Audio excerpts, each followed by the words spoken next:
नमस्कार, मैं हूं सुनीता शर्मा और आप देख रहे हैं क्राइम रिपोर्ट।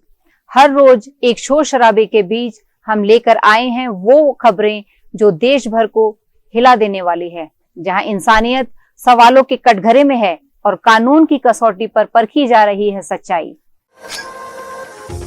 तो चलिए शुरू करते हैं आज की क्राइम स्टोरीज, जो आपको सोचने पर मजबूर कर देंगी। मेघालय, जहां मातृत्व परंपरा निभाई जाती है, बावजूद इसके यहां भी महिलाएं पूरी तरह सुरक्षित नहीं हैं। रिभोई पुलिस ने एक गांव से 13 साल की बच्ची के साथ बलात्कार और हत्या के आरोप में 24 घंटे के अंदर 12 वर्षीय युवक, जिसका नाम लाइनशिंगखेम खरसाती है, को गिरफ्तार कर लिया है। पुलिस रिपोर्ट के मुताबिक आरोपी रिभोई जिले के रिनोशा खरसाती का बेटा है, जिसने पूछताछ के दौरान नाबालिग पीड़ित के यौन उत्पीड़न और हत्या करने की बात कबूल की है। गुरुवार को हुई घटना के बाद पुलिस ने आरोपी की पहचान होने पर तुरंत जांच शुरू कर दी। बताया गया कि आरोपी घटना के बाद से फरार था। पीड़िता गुरुवार सुबह लगभग 11 बजे स्कूल से लौटने के बाद लापता हो गई थी। परिवार वालों ने शाम को उसकी तलाश शुरू की और करीब 7:20 पर उसका शव बरामद हुआ। शुक्रवार सुबह किए गए पोस्टमार्टम में ये पुष्टि हुई कि लड़की के साथ दुष्कर्म किया गया था और बाद में उसकी हत्या कर दी गई थी।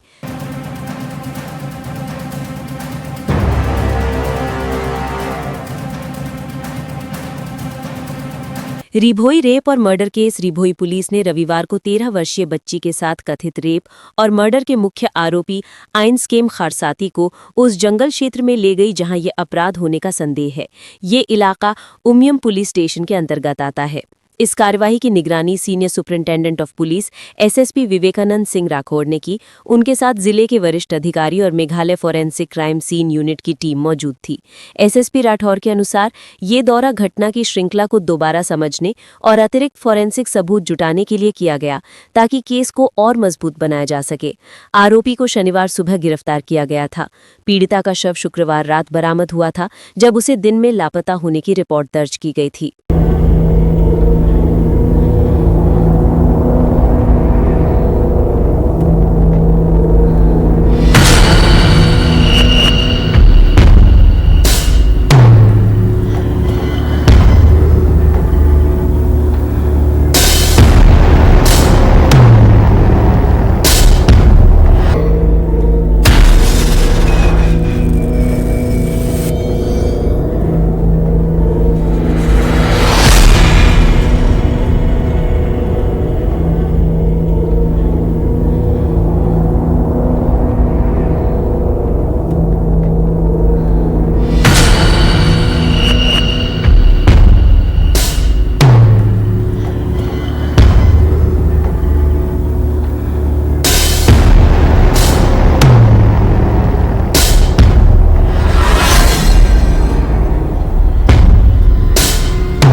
उमसिंग मार्केट में एक बड़ा हादसा टल गया, जब पुलिस ने एक संदिग्ध आईईडी इम्प्रोवाइज्ड एक्सप्लोसिव डिवाइस को समय रहते बरामद कर निष्क्रिय कर दिया।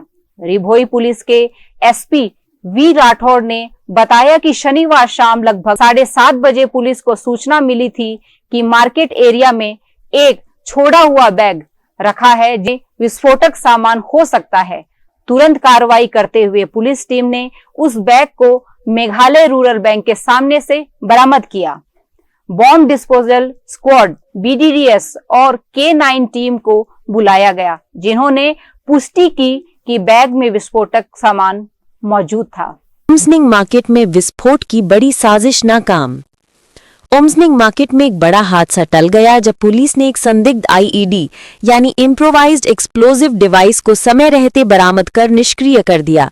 रीभोई पुलिस के एसपी वी राठौर ने बताया कि शनिवार शाम लगभग 7:30 बजे पुलिस को सूचना मिली थी कि मार्केट क्षेत्र में एक छोड़ा हुआ बैग रखा है जिसमें विस्फोटक सामग्री हो सकती है। तुरंत कार्रवाई करते हुए पुलिस टीम ने उस बैग को मेघालय रूरल बैंक के सामने स्थित एक परिसर से बरामद किया।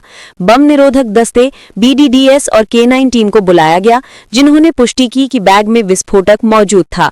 टीम ने सफलतापूर्वक आईईडी को निष्क्रिय किया। प्रारंभिक जांच में पाया गया कि आईईडी में 4.7 किलो जिलेटिन, 10 डेटोनेटर और 50 आयरन रॉड के टुकड़े शामिल थे। एक संदिग्ध की पहचान हो चुकी है और पुलिस उसकी तलाश में जुटी है। सौभाग्य से किसी तरह की जनहानि नहीं हुई। 7:30 p.m. we got an information that there is an abandoned bag lying in one of the buildings in the Omsning market. So based on that information, we immediately rushed the team. The bomb disposal squad came from Shillong. The K9 squad also came. And after taking all the precautions as per SOP, we found out that there was an IED, most probably using gelatin as explosives and electric detonators. So it was diffused successfully by our BDDS team, and we have seized all the materials and investigation is going on. We have a suspect. We are trying to arrest him as quickly as possible. आइए अब एक नजर डालते हैं कुछ और आपराधिक वारदातों पर जिन्होंने देश को पूरी तरह से हिला दिया। दुर्गापुर में ओडिशा की छात्रा से दुष्कर्म। दुर्गापुर पश्चिम बंगाल में ओडिशा की एक दूसरी वर्ष की एमबीबीएस छात्रा से एक निजी मेडिकल कॉलेज के पास कथित रूप से दुष्कर्म किया गया। पुलिस ने जांच शुरू कर दी है और कई लोगों को हिरासत में लिया है जिनमें पीड़िता का साथी भी शामिल है।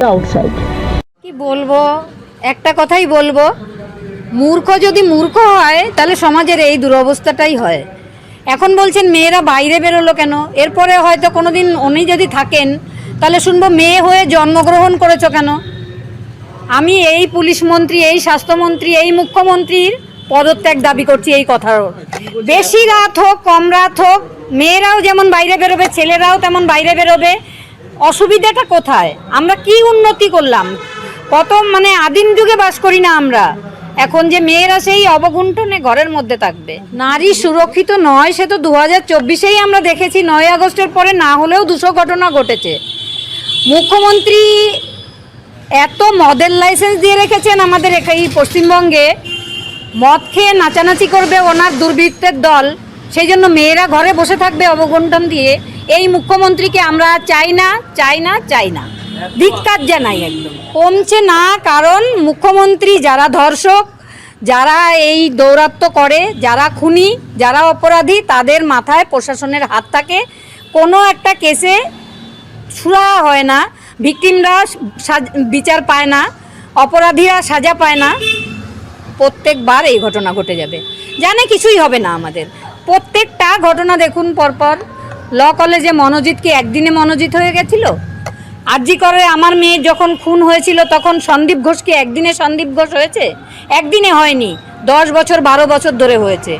এইভাবে যদি মানে ধর্ষক খুনি তাদের লালন পালন করেন আমাদের মুখ্যমন্ত্রী, তাহলে সেই সমাজের সেই রাজ্যের এই অবস্থাটাই হবে। এটা মানুষকেই বুঝে নিতে হবে যে এই মুখ্যমন্ত্রীকে আমরা আর চাই না। আমরা মুখ্যমন্ত্রীর পদত্যাগ চাই এবং এক্ষুনি চাই। পুলিশ মন্ত্রী, স্বাস্থ্যমন্ত্রী, তিনিই মুখ্যমন্ত্রী, সবকটা পদেই তিনি আছেন। এবং দেখছি পুলিশ মন্ত্রী হিসাবে তার ডিউটিরত একজন পুলিশও আমাদের বাড়ির সামনে বসে আছেন, একজন মহিলা কর্মী পুলিশের। They have to protect themselves also. यहाँ लड़की सिक्योरिटी नहीं है, इसलिए हम उसको रिक्वेस्ट किया जो हम हमारा भुवनेश्वर में हमारा लड़की को ले जाओ, नहीं तो यहाँ से कभी भी मार भी देंगे। वो हमारा अभी विश्वास टूटा। घटना के बाद छात्रों और स्थानीय लोगों में आक्रोश है और वे त्वरित न्याय की मांग कर रहे हैं।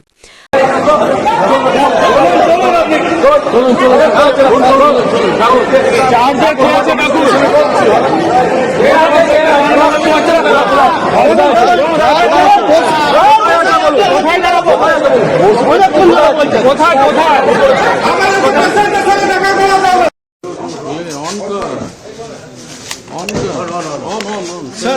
right now, how many arrested? 3. And detail any, sir? 3 persons arrested and they have been forwarded to court today and further investigation is on. Everything is going according to all the protocol. All investigation is taking place. Sir, 160 to be done, sir. Everything is being done. सब কিছু করা হচ্ছে, সব কিছু ভালো করে দেখা হচ্ছে। 3 জনকে কোর্টে ফরওয়ার্ড করা হয়েছে আজকে, 3 জনকে অ্যারেস্ট করা হয়েছে। তদন্ত চলছে আর যখন যেভাবে হবে সব আপনাদেরকে জানাবো। Ma'am, you met with the victim. Right now, what's her condition? She is in a stable condition and her mother is with her. She is very anxious. That's very natural thing. And we gave her all the supports and assured them that action should be taken, and the OC is there, police administration is there. It's our joint effort that she gets some relief. That's all. Ma'am, till now, Orissa administration or Orissa police contacted to the administration, your local administration? It's beyond my information because that's from the higher level, no? That I can't say. I'm from the local administration to ask and inquire about her well-being, physical and mental well-being. Ma'am, That's all. 164 to be done, ma'am? That's to be. In the future, you will know that what action is being taken. Delhi की नींद उस रात एक खौफनाक आवाज से टूटी जब आरटीआर फ्लाईओवर पर तेज रफ्तार से दौड़ती हुई एक कार होटल मैनेजर की कार से जा टकराई। टक्कर इतनी जबरदस्त थी कि कार का फ्रंट ग्लास चकनाचूर हो गया। हादसे में घायल व्यक्ति जैसे तैसे बाहर निकाला गया, लेकिन इसी बीच चालक ने अपने अपराध को छुपाने के लिए उसे दोबारा कुचलने की कोशिश की और अंधेरे में गायब हो गया। यहीं से शुरू हुई वसंत विहार थाने की पुलिस टीम की असली चुनौती। किस्सा खाकी का में आज बात उस सड़क हादसे की जिसमें ना कोई गवाह था ना कोई पहचान, केवल एक धुंधली सी तस्वीर, बलेनो कार और टूटा हुआ फ्रंट ग्लास। बस यही टूटा हुआ ग्लास इस केस का सबसे अहम सबूत बना। ये मामला है 15 सितंबर का। दोपहर करीब 1 बजे दक्षिण पश्चिमी जिले के वसंत विहार थाने में एक पीसीआर कॉल प्राप्त हुई। कॉलर ने बताया कि उसके भाई मयंक जैन की होंडा सिटी कार को मुनीरका फ्लाईओवर पर रात करीब 2 से 3 बजे के बीच एक बलेनो ने टक्कर मारी। जब उसका भाई गाड़ी से बाहर निकला तो बलेनो चालक ने जानबूझकर उसे कुचलने की कोशिश की और मौके से भाग गया। कॉलर ने आगे बताया कि उसका भाई इलाज के लिए आरआर अस्पताल धौला कुआं में भर्ती है। एफआईआर दर्ज की गई और मामले की गंभीरता को देखते हुए वसंत विहार सब डिवीजन के एसीपी श्री बबन भान की देखरेख में इंस्पेक्टर राकेश कुमार, एसएचओ थाना वसंत विहार के नेतृत्व में पीएसआई प्रशांत, हेड कांस्टेबल राजकुमार, हेड कांस्टेबल नरेश, सूरज, कांस्टेबल प्रकाश और अन्य कर्मचारियों की एक विशेष टीम गठित की गई। इंस्पेक्टर राकेश कुमार और उनकी टीम ने मुनीरका से लेकर द्वारका मोड़ तक, रिंग रोड से लेकर रजोकरी बॉर्डर तक फैले 200 से ज्यादा सीसीटीवी कैमरों की फुटेज खंगाली। घंटों की मेहनत के बाद टीम को उस संदिग्ध बेलेनो कार की झलक मिली जिसका शीशा टूटा हुआ था। लेकिन कहानी यही खत्म नहीं हुई। जब कार के मालिक तक पहुंचा गया तो पता लगा कि उसकी तो 2 साल पहले ही मौत हो चुकी है। मृतक की पत्नी ने बताया कि कार का इस्तेमाल उसके तीनों बेटे करते हैं, लेकिन जब तीनों बेटों ने कार चलाने से इनकार कर दिया तो सच्चाई तक पहुंचने के लिए पुलिस ने एक नई रणनीति अपनाई। टीम ने परिवार और घरेलू कर्मचारियों के मोबाइल नंबर सर्विलेंस पर लगाए। कॉल डिटेल रिकॉर्ड और लोकेशन एनालिसिस से धीरे धीरे जांच की कड़ियां खुलने लगी। आखिरकार सुराग मिला। उस रात कार चला रहा था मृतक कार के मालिक का एक बेटा गौरव भारद्वाज। दरअसल गौरव ने हादसे के अगले ही दिन जी के पार्ट 1 में एक मैकेनिक से टूटे हुए ग्लास की मरम्मत कराई थी, लेकिन पुलिस की पैनी नजर से ये राज ज्यादा देर तक छिपा न रह सका। बरामद टूटा हुआ शीशा ही केस का सबसे बड़ा सबूत बना। 22 सितंबर को पुलिस ने गौरव को गिरफ्तार कर लिया। पूछताछ में उसने अपना अपराध कबूल किया और उसी कार को भी बरामद कर लिया जिससे उसने एक निर्दोष जिंदगी को कुचलने की कोशिश की थी। ये था वर्तिका नंदा की आवाज में आज का किस्सा खाकी का। Zubeen Garg death case, Assam CM बोले पुख्ता सुराग मिला। गुवाहाटी असम की मुख्यमंत्री हिमंता बिस्वा शर्मा ने रविवार को कहा कि सिंगापुर से 4 असमिया प्रवासी सोमवार को यानी 13 अक्टूबर को एसआईटी सीआईडी के सामने बयान देने आएंगे। जुबिन की मृत्यु 19 सितंबर को सिंगापुर में कथित रूप से तैराकी करते समय हुई थी, एक दिन पहले जब उन्हें नॉर्थ ईस्ट इंडिया फेस्टिवल में परफॉर्म करना था। हालांकि जुबिन के बैंडमेट शेखर ज्योति गोस्वामी ने आरोप लगाया है कि जुबिन को जहर दिया गया था जिससे उनकी मृत्यु हुई। सीएम शर्मा ने कहा कि दिल्ली स्थित सेंट्रल फॉरेंसिक साइंस लेबोरेटरी से प्राप्त विसरा रिपोर्ट के बाद अब असम पुलिस की सीआईडी को एक पुख्ता एंगल मिला है। उन्होंने कहा कुछ ही दिनों में जुबिन गर्ग की मृत्यु की पूरी घटनाक्रम श्रृंखला अदालत के सामने पेश की जाएगी। There 3 NRIs have arrived from Singapore. One had already arrived earlier, as you are aware. So 3 more has arrived today. Gyolangsat Narjari, Parikshit Sharma and Siddhartha Bora have arrived today. And we are expecting that in the next two days more of them will come and depose before the SIT. It is not true news. Postmortem report is not a public document. We will submit it before the court.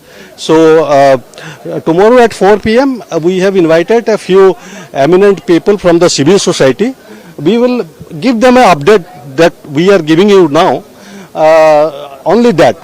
There is no question of making the postmortem report public. The police remand is over. We will produce them before the court and the court will pass appropriate. हमारे 2 traffic personal sub inspector Sanjeev और constable Rahul नैन, ये दोनों Chintamani red light पर अपनी duty कर रहे थे। एक पब्लिक पर्सन भागते हुए आए और हमारे दोनों लोगों को उन्होंने इन्फॉर्मेशन दी कि पीछे कुछ लोग स्नैचिंग करके भाग रहे हैं और उनके पास हथियार भी है। इतनी ही देर में वो मोटरसाइकिल जो सस्पेक्टेड थी दोनों एक्यूज के साथ, वो भी वहां पर चिंतामणि चौक की तरफ आ गई जहां ये लोग ड्यूटी पॉइंट इनका था। बहुत बहादुरी से दोनों ने उनकी मोटरसाइकिल रुकवाने की कोशिश करी। उस कोशिश में उन्होंने एक एक्यूज जिसका नाम बाद में पता चला इमरान है, इमरान ने हमारे एसआई संजीव पर फायरिंग कर दी, लेकिन फॉर्चुनेटली वो गोली इनको नहीं लगी। और मीनवाइल जो कांस्टेबल राहुल नैन थे, उन्होंने जो उसका साथी था इमरान का साथी वारिस, उसको और पार कर लिया। उसके बाद जब सारा वाकया पता किया गया तो ये दोनों जो मुलजिम थे, ये परवीन सोनी रहने वाले हैं, उन्होंने 3 चेन पहनी हुई थी जो कि छीनकर ये लोग भाग रहे थे और किसी ने भी इनको रोकने की कोशिश करी तो उनको पिस्टल दिखाई है और उन्होंने कहा है कि दूर हट जाओ, हमारा पीछा मत करो। ट्रैफिक पुलिस के पास कोई हथियार नहीं होता है जब वो ड्यूटी पे रहते हैं। बावजूद ये जानने के कि वो हथियारबंद हैं, इन लोगों ने पूरी निर्भीकता से उनका सामना किया, क्योंकि ऐसे लोग आगे जाकर भी पब्लिक को और नुकसान पहुंचा सकते थे, किसी पर फायरिंग भी हो सकती थी और स्नैचिंग तो उनको करनी ही थी। तो इस तरीके से इन्होंने अपने तरीके से उनको रोका है, बहुत वीरता का परिचय दिया है, जिसके लिए मैं इनको बहुत बहुत बधाई देती हूँ और ये हमारी ट्रैफिक की शान है। सेंट्रल डिस्ट्रिक्ट के साइबर पुलिस स्टेशन ने एक टेलीग्राम इन्वेस्टमेंट फ्रॉड रैकेट को बस्ट किया है, जिस केस में हमने अभी 5 लोगों को गिरफ्तार किया है। ये लोग टेलीग्राम के लिंक थ्रू कुछ इन्वेस्टमेंट स्कीम बताते थे, इनिशियल रिटर्न्स दिखाते थे, छोटा मोटा 1000 रुपीज के इन्वेस्टमेंट है तो 2000। तो इस केस में भी हमारा जो कंप्लेनेंट है उनसे 4,80,000 रुपए का चीटिंग हुआ। Immediately we were informed about this case and we formed a team. फिर इसमें काफी टेक्निकल एनालिसिस, IPDR एनालिसिस और ये करने के बाद ये पता चला कि ये जो पैसा जो ट्रांसफर हुआ है ये कर्नाटका बैंक अकाउंट में हुआ है, जिसमें एक AJ टेक्नोलॉजी करके एक शेल कंपनी के नाम पे हमारा टीम ने गिरफ्तार किया राहुल कुमार को। इसके बाद अजय शर्मा को अरेस्ट किया, सोनू कुमार, कुणाल सागर और मोहित दादिज। इन्होंने एक व्हाट्सएप 3 मस्किटीज के नाम पे अपना एक ग्रुप बनाया, फिर एक दूसरे को इंफॉर्मेशन शेयर किया। इन लोगों ने बहुत सारा म्यूल अकाउंट खोला। अभी तक हमारा इन्वेस्टिगेशन में इन लोगों ने 250+ म्यूल अकाउंट्स अलग अलग बैंक में खोला है, जिसमें एक बैंक जो अभी हमने लिंक किया है वो है बैंक ऑफ कर्नाटक। इसके अलावा 2 और बैंक भी, प्राइवेट बैंक्स भी अभी इन्वेस्टिगेशन में वी हैव फाउंड आउट। इन्होंने इसके अलावा 50 से ज्यादा शेल फर्म्स भी बनाया। इनकी पोसेशन से हमें मिला है 14 SIM cards, 4 mobile phone which was used for Telegram chats and banking details, 2 laptop, stamp pads and seals of 17 bogus firms, several checkbooks and 11 debit cards, forged PAN and Aadhaar cards. And other than that, हमारे पास काफी digital evidences है that also reveals that they were actively involved in this crime.